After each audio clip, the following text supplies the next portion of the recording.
Hello and welcome to UIDHTML guys. तो पहुंच चुके हैं हम टाइपस्क्रिप्ट के सीरीज के चैप्टर नंबर 5 में।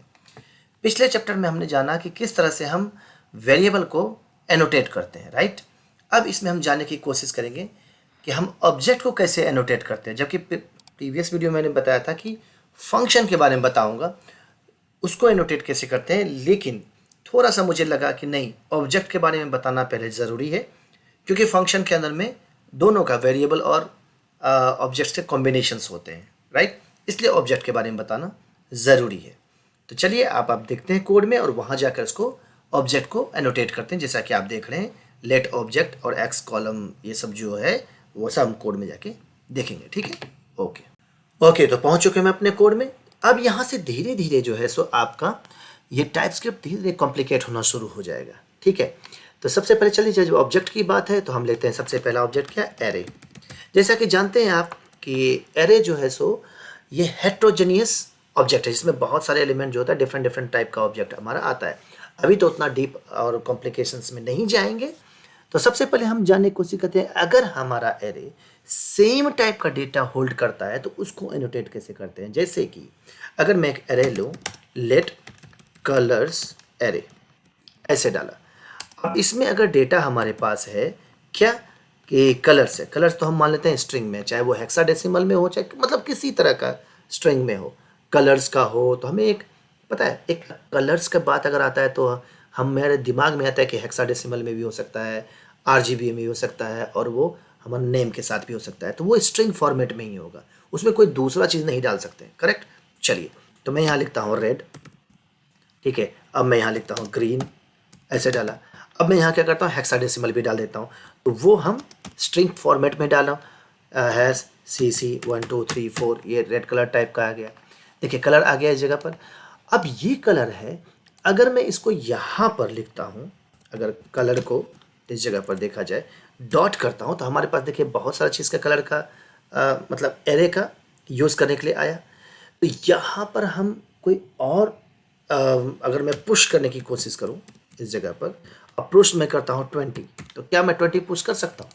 ये देखिए क्या कह रहा है, number is not assignable to type string, क्योंकि ये जान रहा है टाइपस्क्रिप्ट कि ये हमारा पूरा स्ट्रिंग फॉर्मेटेड डेटा है, आप नंबर नहीं पुट कर सकते इस जगह पर।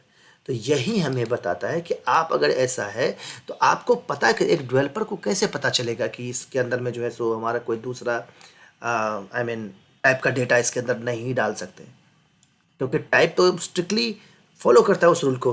तो हम यूज़र को या डेवलपर को बताएंगे उस जगह पर, या जिस जो भी डेवलप कर रहा है, तो फुल कॉलन क्या है, एक एरे है ये, लेकिन किस टाइप का एरे है, वह स्ट्रिंग टाइप का एरे। तो वो जो है सो एरे के अंदर में सारा स्ट्रिंग है, तो स्ट्रिंग पहले हम यहाँ पे इसके पहले डाल देंगे कि वो जो ये कलर एरे है वो स्ट्रिंग है, और वो एरे है, एरे के अंदर में वो सारा स्ट्रिंग ही आएगा। तो हम यहाँ पे पुश नहीं कर सकते इसको। अब यहाँ पर देखा जाए तो हमारा यहाँ पे एरर ख़त्म हो जाएगा, राइट। तो समझ गए कि आप एक तरह का डेटा आप डाल सकते हैं, इसके अंदर कोई दूसरा डेटा आप पुट कर ही नहीं सकते। नंबर मान लें 30 डालिए, ये एरर आपको दे देगा। उसी तरीके से अगर नंबर का तरह है, नंबर अगर आपको डालना है, नम एरे इस जगह डाला, तो आपको यहाँ पे क्या करना पड़ेगा, इसमें फुल कॉलन नंबर और उसके बाद एरे का साइन, ये डालना पड़ेगा। अब उसके अंदर जितना भी आप है आप नंबर डाल दो, आपकी मर्जी, ठीक है। ये चीज़ है आप डाल सकते हो। देखिए यहाँ पे एरर दे रहा है कि आप ऐसे नहीं डाल सकते हैं, ये हुआ, ठीक है। उसी तरह से आप बूलियन का भी कर सकते हैं।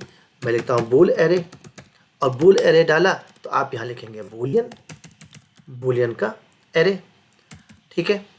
अब यहाँ पर अगर सेकंड, सॉरी थोड़ा सा गड़बड़ हो गया, बूलियन का एरे है हमारा, ये फुल कॉलन होना चाहिए, सॉरी। तो अब इसके अंदर हमें डाल दिए यहाँ पे ट्रू कॉमा फॉल्स, अब कॉमा ट्रू, ऐसे डाल दिया। अब मुझे एक बात बताइए, आप ट्रीट करते हैं 0 और 1 को बूलियन में, राइट, लेकिन वो कंडीशनल में होता है। आप सोचेंगे कि यहाँ कि हम 0 दे दें तो वो बूलियन में ट्रीट होगा, नहीं, वो ट्रू फॉल्स में ही जाएगा, ये नंबर की तरह ट्रीट होगा, कहेगा number is not assignable to type Boolean. So इस तरह से नहीं होगा, आपको ट्रू फॉल्स ही जाएगा इसमें, ठीक है। तो ये हमारा एरे के साथ हो गया। अब तो दूसरा जो हमारा आता है ऑब्जेक्ट, वो है कंस्ट्रक्टर फंक्शन या क्लास कह सकते हैं, दो तरीके से, ठीक है। क्लास, तो क्लास अगर क्लास के अगर बारे में अगर पढ़े होंगे तो ठीक है, नहीं तो मैं इतना बता दूं कि क्लास हम क्या करते हैं, पहले जो कंस्ट्रक्टर फंक्शन बनाते थे, अगर वो भी नहीं पढ़े होंगे तो फिर भाई जावास्क्रिप्ट का ट्यूटोरियल चल ही रहा है, उसके साथ साथ चलिए वो भी पढ़ लेंगे। तो एक ऐसा फंक्शन बनाते थे जिसका हम इंस्टेंस बना सकते हैं, और उसका रिप्रेजेंटेशन जो फंक्शन का नाम देते हैं वो कैपिटल लेटर में देते हैं। ऐसा कोई मैंडेटरी नहीं है आप दो, बट हाँ एक कहा जाता है कि अच्छा कोडर वो देता है ताकि सामने डेवलपर को पता चल जाए कि ये कंस्ट्रक्टर फंक्शन है या फिर क्लास है। तो जैसे हम यहाँ से क्लास डालें, क्लास, और ये मैं यहाँ पे डाल देता हूँ किसी तरह का क्लास अगर डाल सकते हैं, मैं लिखता हूँ एनिमल, ठीक है। तो एनिमल मैंने डाल दिया यहाँ पर, और ये एनिमल के अंदर में हम कुछ भी जो भी डेटा देंगे वो उसका हम एक इंस्टेंस बनाएंगे और उसको एनोटेट करेंगे। तो हम यहाँ लिखते हैं लेट एनिमल, हमने देखा यहाँ स्मॉल में लिखा है, एक नॉर्मल वेरिएबल जब बना रहे हैं तो स्मॉल में लिखा है, और मैं लिखता हूँ न्यू एनिमल, और इसको ऐसे डाल दिया, ठीक है। तो जब ये न्यू एनिमल हमने इसको कॉल किया इस क्लास को यहाँ पर, तो हम इसको कैसे एनोटेट करेंगे, एनिमल टाइप का ही डेटा इसके अंदर में जाएगा। तो एनिमल के अंदर में हम क्या करेंगे, देखिए यहाँ पे पहले से भी आ ही रहा है, देख रहे हैं ऐसे। तो ये क्या करेंगे, फुल कॉलन, और यहाँ लिखते हैं एनिमल। इसमें ऐसे नहीं कॉल करेंगे, ठीक है, सिर्फ हम एनिमल का जो था वो उस तरह का डेटा डाल दिया। अब एनिमल के अंदर जो भी डेटा जाएगा वो इसको एक्सेस करेगा, ठीक है। जैसे मैं इसको लिखता हूँ कि एनिमल का कलर डाल दिया, ऐसे डिफ़ॉल्ट कलर डाल देता हूँ, कलर कि एनिमल का कलर तो कुछ अलग है, डिफ़ॉल्ट में डाल देता हूँ। अगर कोई हमको इंस्टॉल डिफ़ॉल्ट कलर ऐसे डाल दिया, और डिफ़ॉल्ट कलर में यहाँ कर देता हूँ रेड, इस तरीके से। तो वो चीज़ ऐसे नहीं, इज इक्वल टू, ठीक है। तो यहाँ पर एक डिफ़ॉल्ट कलर डाला है, तो अब यहाँ हमको एनिमल में जो स्मॉल वाला है उसको डिफ़ॉल्ट कलर हमको मिलने लगेगा। तो ये हो गया, आपने एनोटेट कर दिया इसको, ठीक है, क्लास। तो जावास्क्रिप्ट का भी सीरीज चल रहा है, और ये टाइपस्क्रिप्ट का, तो आप बने रहिए चैनल के साथ, उसको भी पढ़ते रहिए तो मज़ा ही मज़ा है फिर। तो ये हमारा क्लास के साथ एनोटेट कर दिया हमने। आप इसमें दूसरा चीज़ कोई और नहीं डाल सकते, ठीक है, ओके। अब हम आते हैं नेक्स्ट, जो कि है ऑब्जेक्ट लिटरल्स के बारे में। ऑब्जेक्ट लिटरल्स क्या है, की वैल्यू पेयर्स में होता है डेटा। तो अब अगर यहाँ पे मैं लिखूँ लेट OBJ, एक अपना छोटा सा ऐसे ऑब्जेक्ट बना लिया, और यहाँ मैं लिखता हूँ x को हम 20 कर दिए यहाँ पर, और यहाँ पर y को हमने कर दिया यहाँ पर गौतम डाल दिया, करेक्ट। तो हमारे पास क्या है, ऑब्जेक्ट में दो डेटा है, x नंबर में है और y हमारा स्ट्रिंग में है, ठीक है।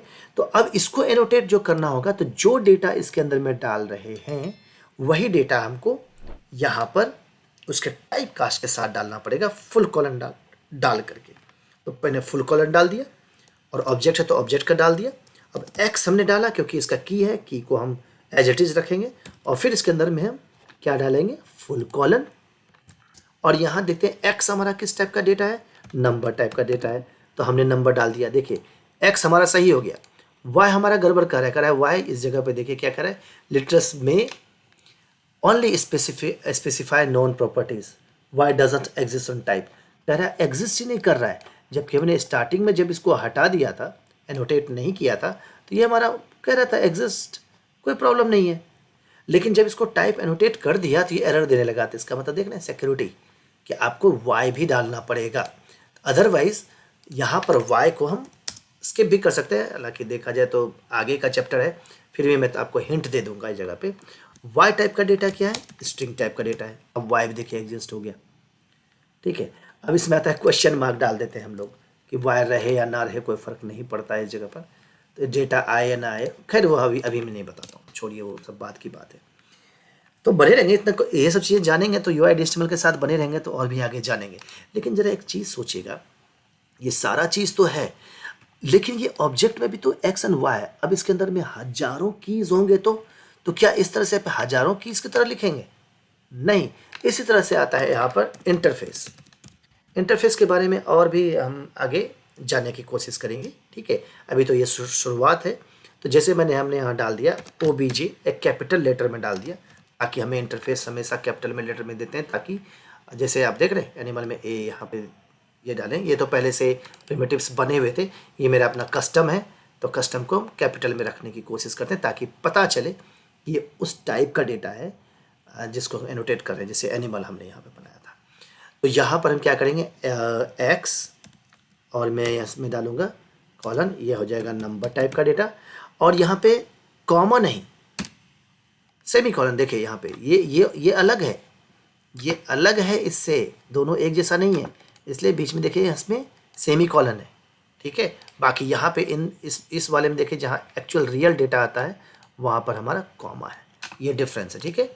उसी तरह से सेम चीज़ को उठा के हम वहाँ रख रहे हैं, तो एक्स नंबर है सेमी कॉलन, और वाई हमारा यहाँ पर स्ट्रिंग है, ठीक है, ये मैंने डाल दिया। और यही ओबीजे को उठाया हमने और यहाँ पर इसको इससे रिप्लेस कर दिया। ये छोटा सा डेमोन्स्ट्रेशन था इंटरफेस को लेकर के, और वही इंटरफेस को अगर मैं कहीं और यूज़ कर रहा है तो एक्सपोर्ट कर देते हैं, तो अलग अलग फाइल में यूज़ करने लगते हैं। तो ये था हमारा annotation, type annotation with object. I think simple था, सोबर था, और ये आप समझ गए कि कैसे हम एनोटेट करते हैं। और यही एनोटेशन कॉम्प्लेक्स तब होने लगता है जब एक ऑब्जेक्ट के अंदर दूसरा ऑब्जेक्ट, उसके अंदर में एरे, स्ट्रिंग और भी बहुत सारा कुछ है। तो अभी आप समझ गए कि इतना सारा आप समझिए। तो बने रहिए UID HTML के साथ, मिलेंगे नेक्स्ट वीडियो में।